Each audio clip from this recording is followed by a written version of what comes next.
Hello दोस्तों, कैसे हैं आप सब। आशा करता हूँ आप सब बहुत अच्छे होंगे। आज हमारी की कहानी का शीर्षक है दूसरी माँ। तो हम स्टार्ट करते हैं। रवि और प्रिया दोनों खुश थे अपनी शादीशुदा ज़िंदगी में। कुछ महीने बाद प्रिया ने एक लड़की को जन्म दिया। उन्होंने उसका नाम खुशी रखा। खुशी के जन्म के कुछ समय बाद से प्रिया की तबीयत कुछ ठीक नहीं रहने लगी। प्रिया के सारे टेस्ट हुए, लेकिन जब रिपोर्ट आई तो दोनों के पैरों तले ज़मीन खिसक गई। रिपोर्ट से पता चला कि प्रिया को ब्रेस्ट कैंसर हुआ है, जो कि लास्ट स्टेज में था। दोनों की आंखों के आगे नन्ही खुशी का मासूम चेहरा घूम रहा था।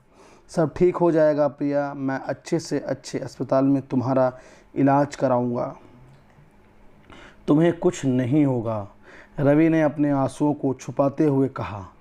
प्रिया रवि के गले लगकर खूब रोई। उसकी आंखों से आंसुओं का सैलाब उमड़ा पड़ा।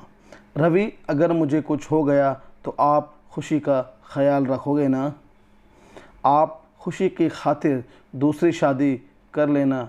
खुशी को उसकी माँ मिल जाएगी और आपको हमसफ़र। मैं तुम्हें कुछ नहीं होने दूंगा। मैं तुम्हारे अलावा किसी और के बारे में सोच भी नहीं सकता प्रिया। यह मेरी आखिरी इच्छा है रवि, प्लीज़ खुशी के खातिर तुम दूसरी शादी कर लेना। कुछ दिनों बाद प्रिया चल बसी। अब रवि के लिए बहुत बड़ा गहरा संकट था।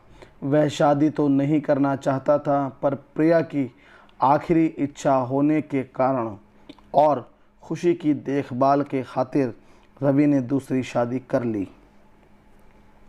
उस लड़की का नाम था सुमन, जिसका माँ न बन पाने की वजह से तलाक हुआ था। सुमन खुश थी कि उसे खुशी की वजह से उसे मातृत्व का सुख प्राप्त हुआ।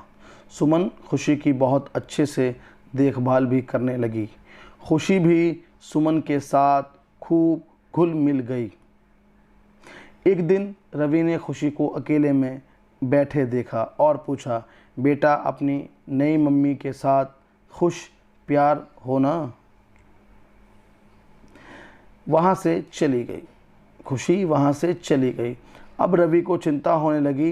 एक दिन रवि ने सोचा कि ऑफिस से अचानक जल्दी आकर देखता हूँ कि सुमन खुशी से किस प्रकार का व्यवहार करती है। फिर एक दिन रवि ऑफिस से जल्दी घर आ गया और उसने जो देखा उस पर यकीन नहीं हुआ। सुमन खुशी को बहुत प्यार कर रही थी, उसको अपने हाथों से खाना खिला रही थी।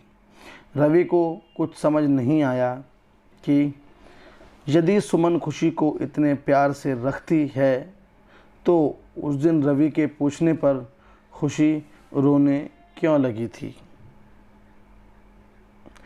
अब कुछ दिनों बाद सुमन किसी काम से बाज़ार गई थी। घर में रवि और खुशी ही थे। रवि ने फिर खुशी को पूछा तो वह रोने लगी। रवि ने कहा, बेटा, आप रो क्यों रहे हो? क्या आपकी मम्मी आपको प्यार नहीं करती या आपको पसंद नहीं है?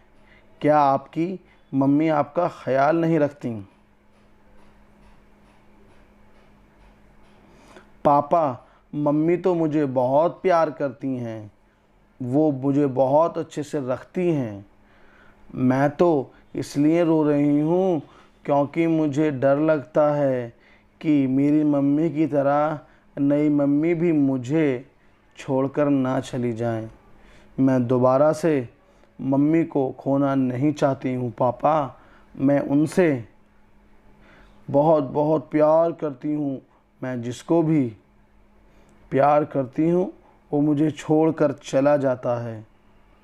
यह सब जानते ही रवि ने खुशी को गले से लगा लिया और रोने लगा। अंदर ही अंदर रवि को सुकून था कि खुशी के आंसू देखकर सुमन के प्रति जो उसके मन में गलतफहमी थी वह दूर हो गई। रवि को एहसास हुआ कि प्रिया की बात सही थी। तभी रवि की नज़र दरवाजे के पास पड़ी। सुमन खड़ी थी जो ये सब बातें सुन रही थी, वह भी रोने लगी। सुमन ने दौड़कर खुशी को गले लगा लिया।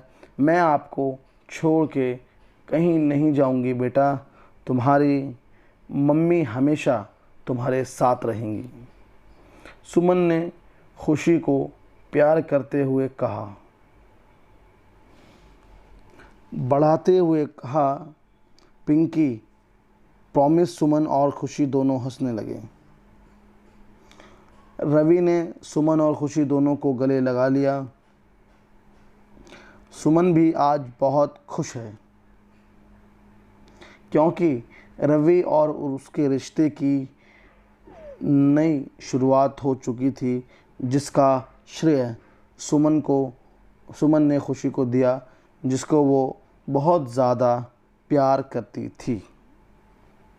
आपने देखा कैसे एक सौतेली माँ ने भी अपनी बेटी के साथ किस तरह व्यवहार किया, और वो क्या कहती है कि पापा क्या मेरी पहली वाली अम्मी जो थी पुरानी वाली, उनकी तरह नहीं भी तो मुझे छोड़कर नहीं जाएंगी, मैं इसलिए रोती हूँ। कहानी में इमोशनल था। कहानी कैसी लगी मुझे ज़रूर कमेंट्स में बताइएगा और मुझे सजेशन दीजिएगा। अगर आपको किसी भी तरह कोई टॉपिक चाहिए तो I will share with you. बाकी हमें सपोर्ट करते रहिए, वीडियो को लाइक ज़रूर करिएगा। Thanks for watching our video.